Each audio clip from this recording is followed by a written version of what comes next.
Think of your absolute best client. You know, the one who actually listens to your advice, respects your time, and, crucially, pays your invoices without a single complaint. Right. The dream client. Exactly. Yeah. So, got them in your head. Now, what if I told you that the reason you don't have 10 more clients just like them isn't because you're bad at your job. It's because you are fundamentally misunderstanding human psychology. It's a bold claim, but it's so true. Yeah. And if you're like the vast majority of professionals listening to this deep dive right now, that dream client probably came to you through a referral. Someone they trusted vouched for you. But here is the massive glaring issue we're unpacking today.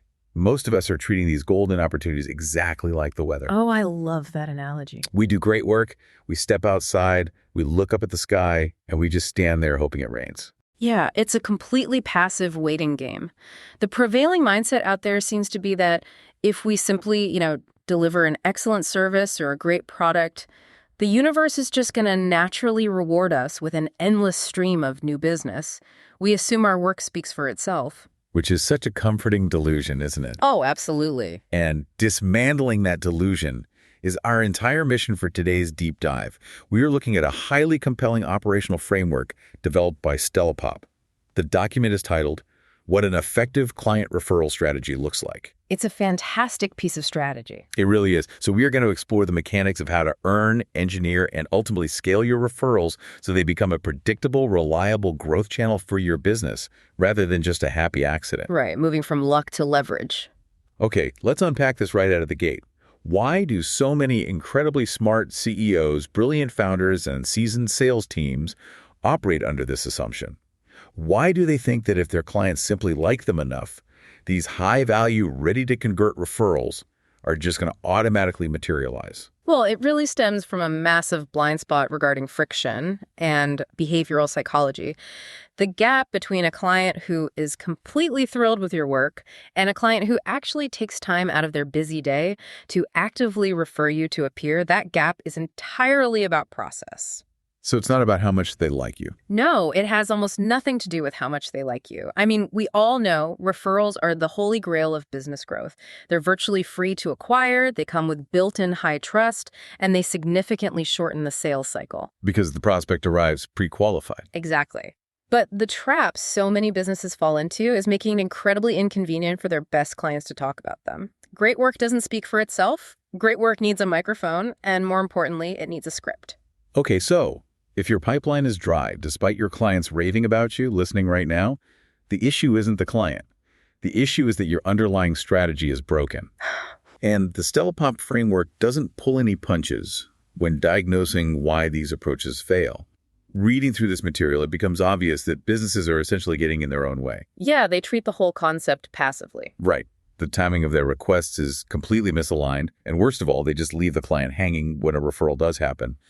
But the misstep that really stood out to me was this idea of burden. Oh, placing the burden on the client. Yeah. Yes. Why is putting the work on the client such a fatal flaw?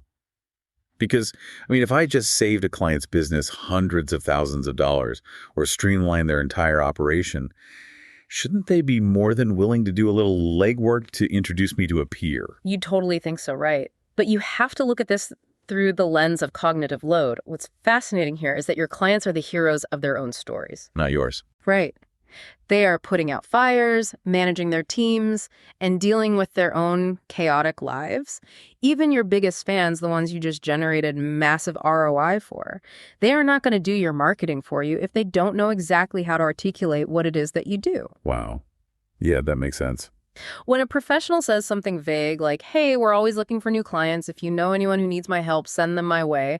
They are suddenly asking that client to perform a highly complex mental task. It's like going to your favorite restaurant and the waiter says, well, we have all the ingredients in the back. Just go into the kitchen and cook whatever you think your friends would like. That is a perfect analogy. Even if I absolutely love the restaurant, I am not doing the cooking. We're essentially asking our clients to act as our copywriters and our sales development reps. Exactly. You're asking them to scan their entire professional network, evaluate who might have a latent problem that you can solve, figure out how to explain your specific value proposition without sounding like a sleazy salesperson, and then, right, draft an email bridging the gap between you and their peer. That is an enormous amount of friction. And people just don't have the time. They don't. They mean well. They genuinely want to help you. But they put that mental task on their to-do list for later. And because it requires heavy lifting, literally never comes. And the source material highlights that the cost of this isn't just a lack of referrals. When you leave the messaging up to chance, you invite total chaos into your pipeline. Chaos is the right word. A client might try to explain what you do, get it completely backward, and introduce you to someone who needs a totally different service. Now you're stuck in an incredibly awkward conversation where you have to turn down a warm lead. Which makes your referring client look bad for setting it up. Yeah, it wastes everyone's time. It creates unpredictability in a channel that should be your most reliable source of growth. You get unqualified leads, you get people who don't have the budget for your services, and you risk damaging the relationship with your original client because the whole interaction just felt messy. Okay, so the diagnosis is crystal clear. We're making it way too hard for them. So how do we flip the script and actually take control of this process? Well, it starts with the foundation. Right. The Stellipop framework suggests that building a referral engine starts long before the actual ask happens. It requires engineering the environment. Well, step one. Yeah, step one. The prerequisite here, and the text is very clear about this, is that you have to build a referral-worthy experience first.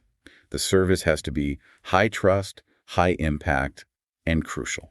Because if the client doesn't even know how to describe what made working with you so great, you haven't earned the right to ask for a referral yet. You cannot process hack a mediocre product. That is such a good point. That foundational excellence is simply non-negotiable. But once you have established that baseline of high trust and high impact, the entire game shifts to step two, the psychology of timing. And this is where most professionals sabotage themselves, because this part of the source material completely upended my thinking. Oh, really? How so? Well, normally, if I'm going to ask a client for a favor or an introduction, I wait until the project is totally finished. Sure, that's standard practice. Right. The final deliverables are handed over, the last invoice is paid, and everything is tied up in a neat little bow. It just feels like the most polite, logical time to make an ask. You wait until the work is done. It feels polite, yes. But the Stellipop framework explicitly warns against asking after you have delivered the final report. Why is waiting for the finish line actually the worst possible moment? If we connect this to the bigger picture, let's look at what is actually happening in the client's brain at the end of a project.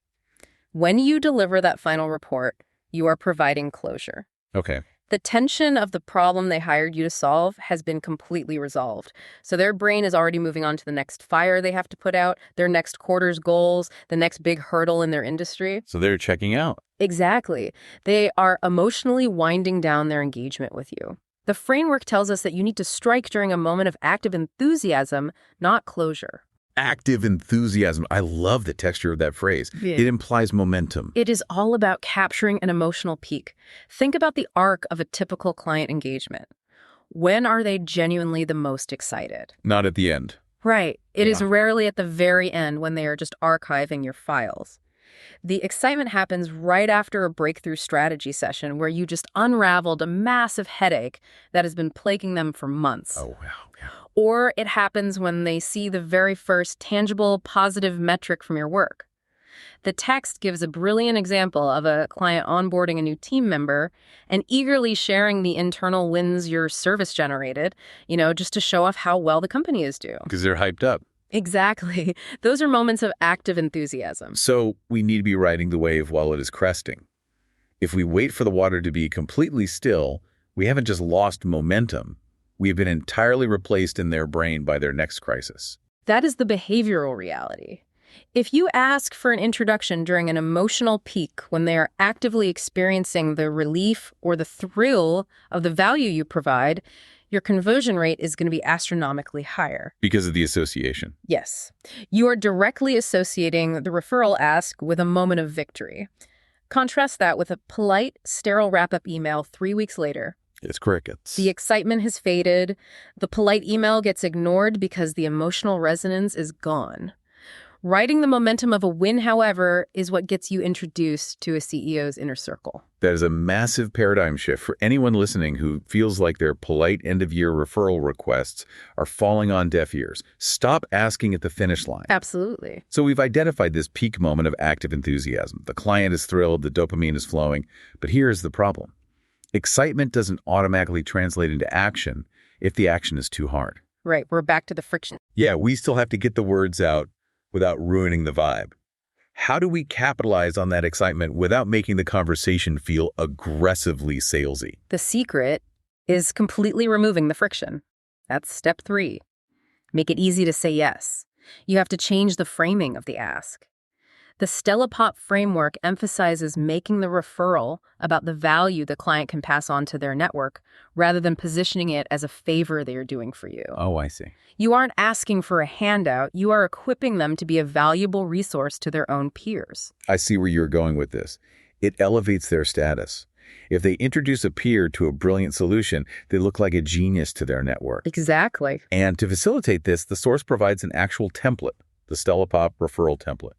It suggests sending a brief note stating how proud you are of the progress, and then it does something incredibly bold. It really is bold. It suggests saying, quote, here's a short blurb you can copy and paste if there's someone you think could benefit.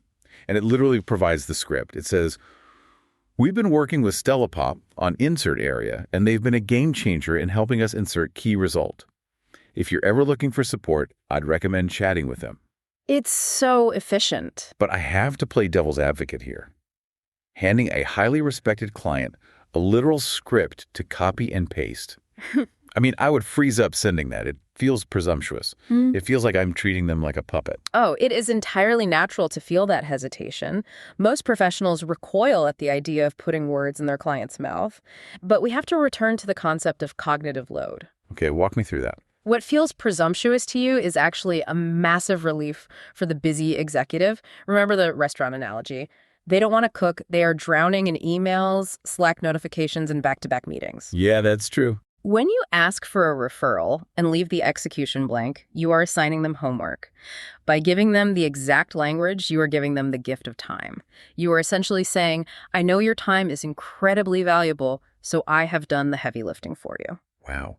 When you frame it like that, it changes the entire dynamic. It is essentially saying you only need to exert the effort of pressing Command-C and Command-V. That's it. I am removing the blank page syndrome that stops 90% of referrals from ever being sent. And look closely at the specific architecture of the language in that template. It uses strong, actionable phrases like game changer and focuses heavily on the key result. By providing this foundational script, you are virtually guaranteeing that your core value proposition is communicated accurately to the prospect. Guardrails. Yes. You are no longer relying on a distracted client's memory to pitch your complex services correctly. They can tweak the wording to sound more like their authentic voice if they want to, but you have provided the guardrails. You are controlling the narrative while simultaneously removing their workload. It is brilliant. You are making the path of least resistance lead directly to a perfectly articulated warm lead. But the framework is clear that the mechanics don't stop once they send that email. Right. Step 4. The follow-through. This is where this goes from a lucky break to a systematic engine. The text emphasizes that the moment a client agrees to refer you, you own the next step. You have to close the loop. This is so critical. Send an immediate thank you, keep them updated on how the introduction went, and show overwhelming gratitude. The follow-through is where so many otherwise decent strategies completely collapse. Think about the social dynamics at play. A client is taking a significant social risk by introducing you to their trusted colleague. Because their reputation is on the line. Exactly. If you deliver a bad experience, it reflects poorly on them. So if you drop the ball, if you are slow to respond to the prospect, or if you leave the referring client in the dark about what happened, you actively damage the trust you built with the original client. Oh, that's dangerous. It is. Closing the loop is the mechanism that creates a repeating cycle. Because it validates their decision to stick their neck out for you. Precisely. When a client sees that you treated their referral with intense professionalism, and they hear back from their peer that the conversation was incredibly helpful, they feel fantastic about the introduction. They look good. They gained social capital. That positive reinforcement is what turns a one-time favor into an ongoing, reliable pipeline. They will do it again and again because you made it safe and rewarding for them. Okay, let's zoom out and synthesize this. We have this shift from passive waiting to active engineering. We have the focus on active enthusiasm rather than project closure. We have the copy-paste method to eliminate cognitive load, and we have the obsessive follow-through. The 4 pillars. Right. So how does a business turn this into long-term leverage rather than just a neat trick they try once and forget about? I've seen so many companies try to formalize this by offering rewards, like refer a friend and get a $50 Amazon gift card or some kind of tiered point system. Does the Stellipop framework advocate for gamifying the process? No, it actively advises against it. Wait, really? Yes. The framework emphasizes that you do not need a complicated program with points or gamified prizes. You just need a robust process. Oh. And diving into the behavioral economics of this reveals why those rewards often backfire in professional settings. I would think money is a great motivator. It comes down to the difference between social norms and market norms. In a high-trust B2B environment, or any professional service really, clients are referring you because they want to help a peer solve a critical problem. They are operating in the realm of social capital. The reward is the gratitude of their peer. But the moment you offer them a $50 gift card, you drag the relationship out of the social realm and into the market realm. It completely changes the dynamic. It cheapens the interaction. Suddenly, they aren't a trusted advisor helping a friend. They are a commissioned salesperson working for a trivial amount of money. Oh, I see. It introduces a bizarre transactional vibe into a relationship that you have spent months building on mutual respect and high-level value. It is like if I helped you move out of your apartment, and at the end of a grueling day, instead of buying me a beer and saying thank you, you handed me $12 in cash. Right. I would be deeply insulted. That is exactly the psychological friction gamification creates in professional referrals. The process itself is the focus, not the prize. Knowing exactly who to ask, identifying the moment of active enthusiasm, equipping them with frictionless language, and following through with total professionalism. That makes total sense. The core philosophy of the Stellipop framework is captured in one powerful idea. Referrals are not luck, they are leverage. They turn word of mouth into a structured growth engine that requires strategy development, lead generation, copywriting, and sales alignment. Which means we need to treat it like any other serious marketing channel. You wouldn't just launch a website and hope people guess the URL. No, of course not. You optimize it. It requires attention, precise timing, and ruthless consistency. It is mechanics, not magic. And implementing those mechanics elevates the professionalism of your entire operation. When you adopt a system like this, you eliminate the anxiety of wondering where your next lead is coming from. Which is huge. You remove the awkwardness for your sales team who no longer have to beg for introductions at inappropriate times. Instead, you are systematically translating your strong existing relationships into a measurable, predictable pipeline. You transition from being a reactive business to a fiercely proactive one. That shift changes the entire trajectory of a company.